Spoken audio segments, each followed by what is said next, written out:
item here, Mr. Bradley. Mm-hmm. Girl in mystery drowning, Pennaquit, Maine. While her sister stood helplessly on the dock, Abigail Thorne, 26, was drowned in the bay here at midnight last night. What? According to her sister Sarah, the older girl was about to board her ship. The Black Swan. What? Why, yes, that's the name. How did you know? How did I know? Because it had to be. It had to be.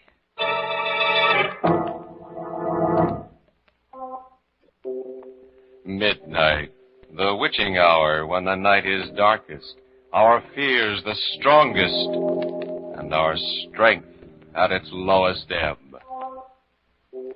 Midnight, when the graves gape open and death strikes. How? You'll learn the answer in just a moment in The Black Swan.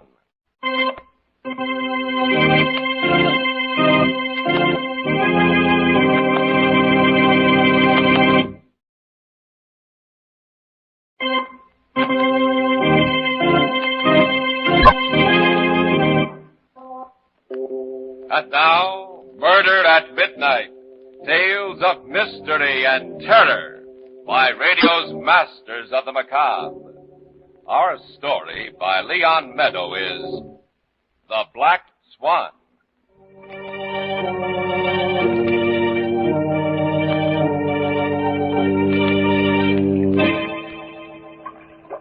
It's odd, isn't it?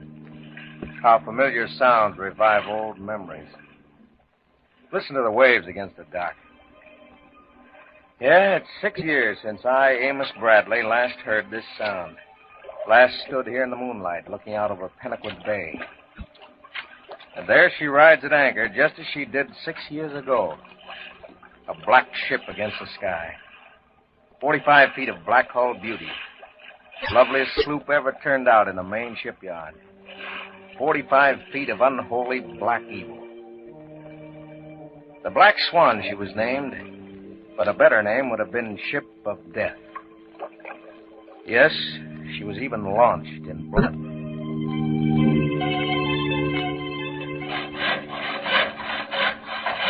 Henderson! Oh, Henderson! See my son anyplace? Hello, Mr. Thorne. Left Fred on deck.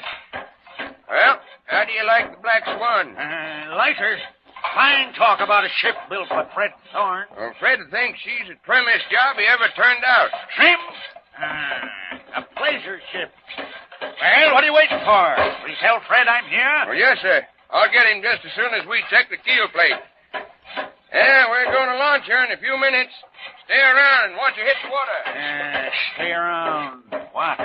Old, broken down Caleb Thorne. That's all he's good for, anyway. Stay around. Watch. Hello, Father. How are you? Stay around. Watch. Watch as good as buried. Built for a girl.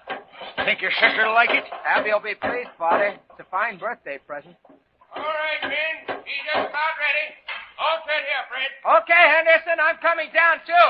Want to check the clearance. I'll see you in a minute, Dad. Go on, go on. All right, over here. Captain Thorne will stand here and watch. A worthless, peg-legged old man. The sea is the Lord. The sea giveth a man his life and taketh his life. Stand aside, Caleb. What's taking him so long? Seems to... What's this? Fred! One of the braces, Father. It's slipped. Hey, Henderson! Henderson, you fool! Get down here! The braces are giving away! Fred! Son! Get out! I tried to. It's got me wedged in. If I move the other brace, I'm afraid. Henderson! Hurry, Fred. Just hold on. Hurry, she's starting to fire.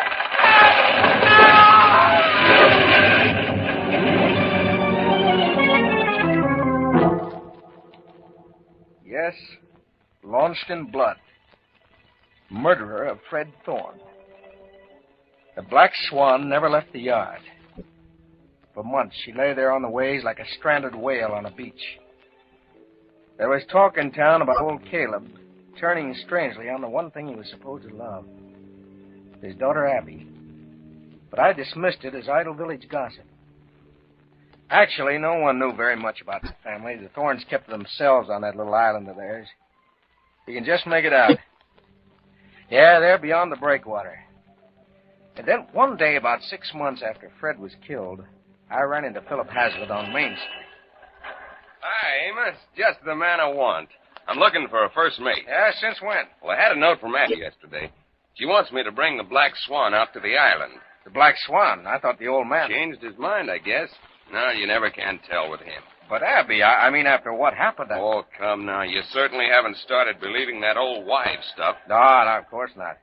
But the old man swore he'd never look at the ship again. Search me. Well, anyway, I'm to bring her out Saturday. You want to come? Yeah. Think I do.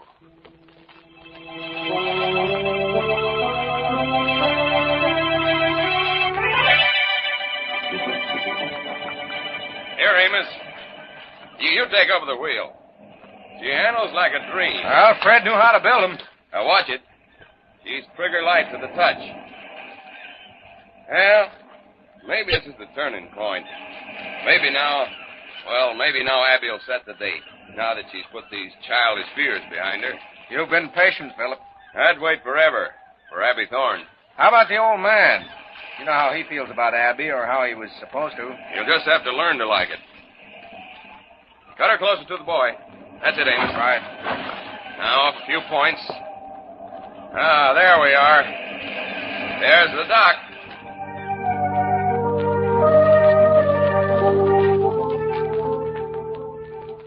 Abby was standing there on the little dock, waiting for us, waving to us as we anchored in the cove and jumped into the dory. A dark-haired, willowy girl. Lovely girl. And next to her was Sarah, Sister Sarah, 14. A smaller, incredibly faithful replica of Abby, except for her eyes.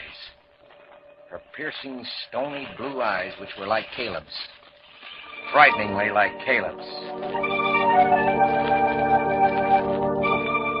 Abby had planned a picnic for us at Arrow Beach on the other side of the island. She and Philip had set out first to get away from Caleb, I suspect. And I was to bring Sarah along later. Well, just as we were about to leave the house, Caleb stopped me. He'd scarcely uttered a word since our arrival. I want you to see something, Amos. Oh, all right. You come too, Sarah, to Fred's room. All right, Father, only I know what it is. Yes, Sarah knows. It's our secret. We keep it locked in Fred's room. We waited till Abby was gone. Abby's left us. Left? Oh, Father means she's with Philip. Yeah, Abby's gone. Abby's left us. See Amos on the floor there.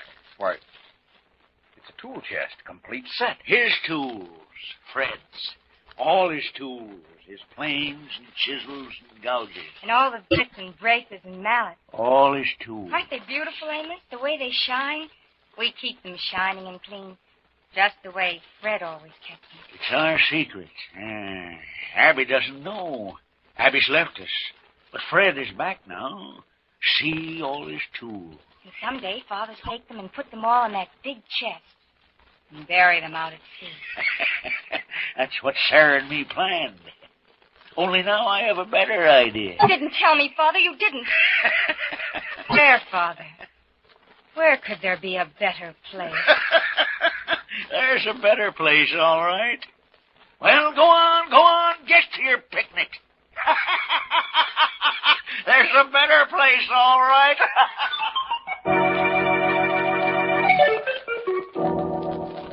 I don't remember much about that picnic, except Abby's unusual quietness, Philip's efforts to keep the conversation alive, and Sarah's strange restlessness. She stared at me constantly, warning me silently with those intense blue eyes, warning me about that secret of Caleb's. Well, I was glad, I know that, when we finally said goodbye late that night, rowed out to the Black Swan, and cast off.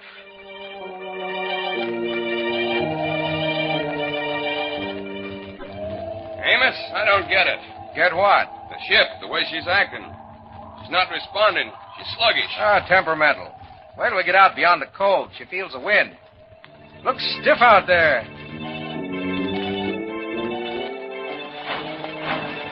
Hey, that's the jib. Came loose from the cleat. I'll go for it. You take the wheel, Amos. I don't like the way she's handling. She's nosing down in this heavy stuff. Okay.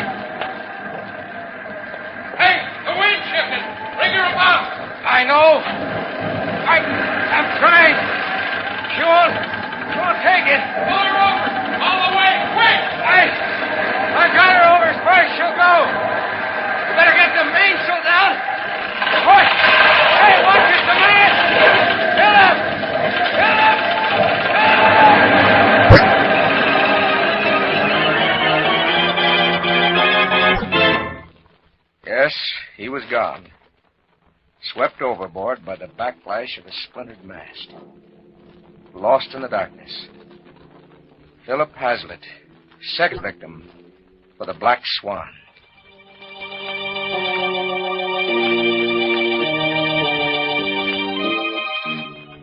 Somehow, I managed to get the Swan back. And shortly afterward, I left Pennicut to work in Boston for my uncle's engineering firm. I heard nothing from or about the Thorns for a year when I received a short, formal note from Abby. Her father had passed away peacefully in sleep. Well, I would have been less surprised had Caleb's death been more violent, had the Black Swan somehow been involved. And then, once more, Pennicut and the Thorns receded into the past. 3, 4, 5 years slipped by uneventfully before the Black Swan again revived my half-forgotten fears. I had just returned from a conference to find Miss Brewster, my assistant, standing at my desk, glancing at the evening newspaper. She looked up as I entered the office. You're from Pennicut, Maine, aren't you, Mr. Bradley? Yeah, what about Pennicut? Well, this little item here. Possibly you know the girl. Sounds positively spooky. Listen. Girl in mystery drowning, Pennicut, Maine. While her sister stood helplessly on the town dock, Abigail Thorne, 26, was drowned in the bay here at midnight last night. What? According to her sister, Sarah, 20, the older girl was just about to board her ship. The Black Swan. What? Why, yes. That is the name. The Black Swan. How did you know? How did I know? It had to be. It had to be. The dark of night, and a ship with a past that is just as dark. What would you expect of a ship that was launched in blood, but... Murder at midnight!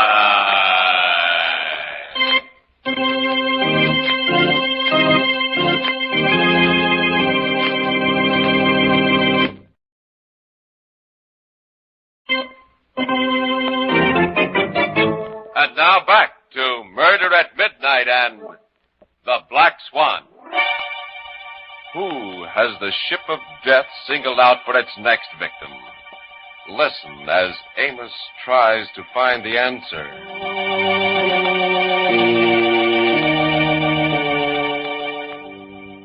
So you didn't think a ship could be a murderer?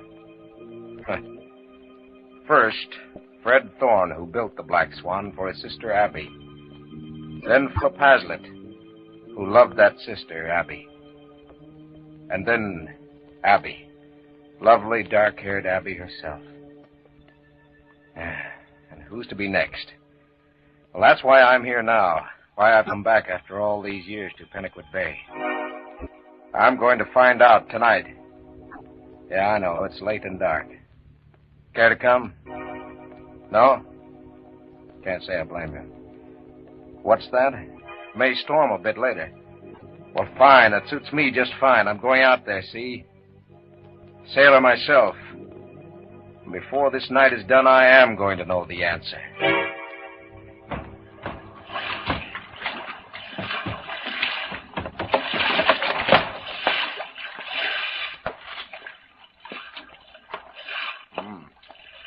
In pretty good shape after all this time. Somebody must be taking care of her. Somebody is, Amos. Very good care of her. Abby! That surprises you, Abby coming back here. It can't be. Do you need a flashlight to reassure you? Wouldn't Abby's ghost be more companionable in this pale, thin moonlight? It's you, Sarah. Little Sarah. For a moment, You thought I was Abigail. Yes, Amos, you were the one who always said I was the image of her. I am. A pale image. A reflection without substance. Come over here and sit down, Amos. After all, we have a lot to talk about. You want to know, don't you? You came back to find out about Abby. The Black Swan? Yes, Amos. But the paper didn't say how or why, did it? It didn't tell about the fights we had, Abby and I, after Father died. The bitter fights we had about the Black Swan. Until one day, a few months ago it was. Well, why not, Abby? Why not sell her? What's so precious about that horrible ship? I won't, that's all. I won't. Hasn't she caused enough grief? Let her rot to pieces in the harbor. I won't sell. You're afraid, aren't you? Afraid she might kill someone else. Yes. Yes, I'm afraid. Then make sure she never has another chance. Sure? How? Destroy her. In the harbor. Destroy her. Yes, Sarah. Yes, why not? Leave some gasoline at the house. We could burn her in the harbor. Tonight. And that's what you were going to do that night? Yes, Amos. We put 2 cans of gasoline in the dory and rowed out to the Black Swan. But it said in the paper you were standing on the dock. I was. We were about halfway out when suddenly a strange feeling of terror swept over me. Put back, Abby! Put back! Not now, Sarah. No, this is the way it must be. No, I tell you, no, I don't trust that ship. You won't ever have to again. I can't, Abby. I can't. Take me back. Help me, please, or I'll jump overboard and swim back. All right. I'll put you ashore. And then I'll come back. And I'll do it alone.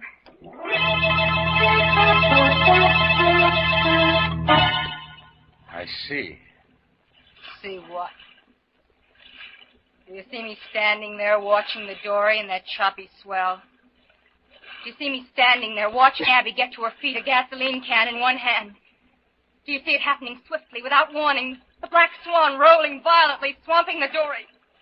Do you see Abby pitching forward, her head striking the black hole? Do you see her plunge backwards, her knees catching the gunwale, her body snapping like a broken oar? Her head beneath the water. When I got there, she was dead. The Black Swan again. Yes, the Black Swan. And we're the only 2 left who care. And we'd come back to find out. Amos, who loved my sister in silence. And Sarah. And Sarah, who? I might have told you once. She went away like the others. I've come back, Sarah. Yes. Because there's no rest for you either. No rest until we know. Look to the anchor, Amos. It's time we did know.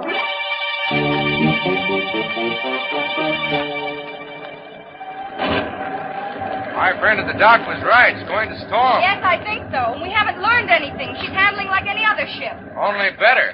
It's Fred built her to handle. She's biding her time, that's all. What are you thinking? Do you remember the picnic that day? Yes, sir. That night, after you and Philip had left, I went to Fred's room. They were gone. His tools, the chest. Gone? You mean Caleb? Yes. Father had taken them away while we were picnicking over at Arrow Beach. Take them where? He wouldn't tell me. He said he'd found a better place. He kept saying that over and over, but he would never tell me where. Poor Father. Yes, sir. He changed so after Philip was killed. How? Well, it goes back to Fred, my brother Fred. Don't you see, Father commissioned Fred to build the Black Swan as a birthday present for Abby. It was one of the ways he thought he could, well, buy Abby away from Philip. And Fred was the first victim of the Black Swan. Yes. Then, Philip. And the more Father tried, the worse it became. Abby wouldn't talk to him, not a word. In death, Philip took Abby further away from your father than he could possibly have done in life. Philip's death? No, Amos. Philip's murderer did that. The Black Swan.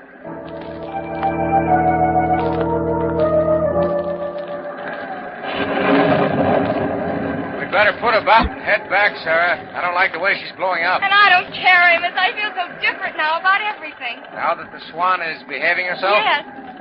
Well, maybe so, but the weather isn't. Now that you've promised to come back to Boston with me and to leave all this behind you, I'm not taking any chance. Anywhere you say, Amos, anywhere. Because now I'm free. See how she's riding the storm. It's as if she were free, too.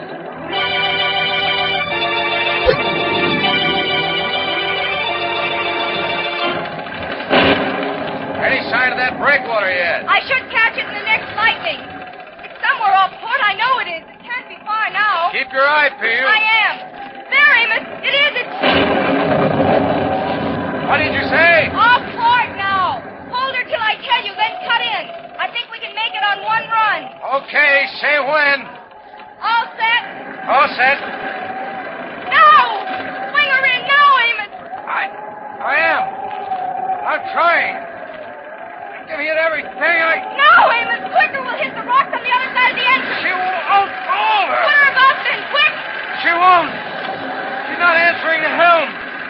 She's gone dead the way she did the night Philip.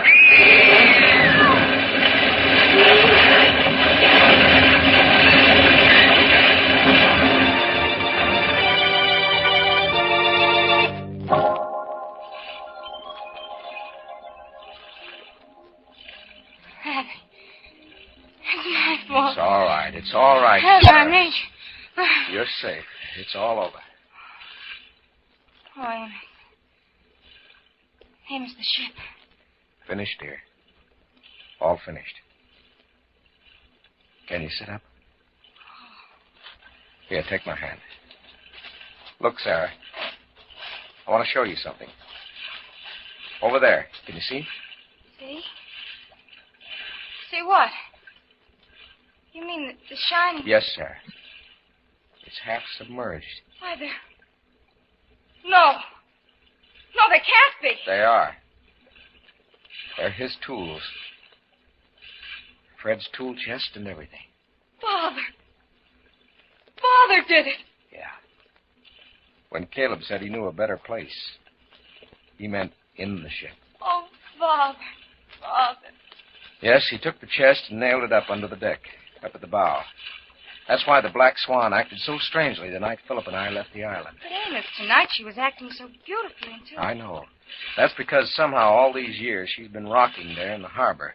The chest worked itself loose, just loose enough so it would shift with the ship's motion. But then, I mean, what happened when we tried to bring her in tonight? Well, my guess is that the chest suddenly got itself wedged in tight in one place, off-center. That's why she wouldn't answer the helm. Fred's chest. Yes, Amos. Yes, that's why she rolled so badly the night Abby and I... Don't, Sarah. It's all over now. Yes, it is over now, isn't it? It was almost over for us. And then no one would have known. We know now, Sarah. Yes, the Black Swan has been brought to justice. And by her own hand.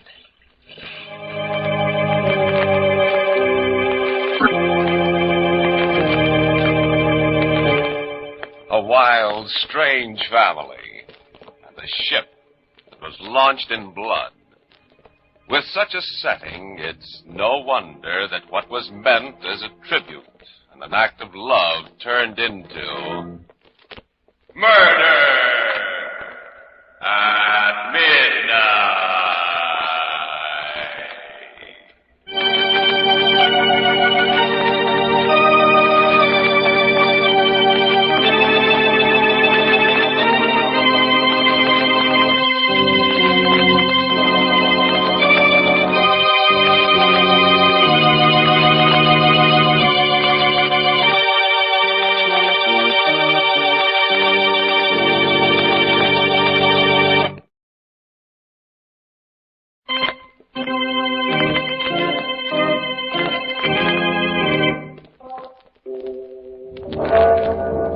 Remember to be with us again when death comes in with the rising tide and the clocks strike 12 for murder at midnight.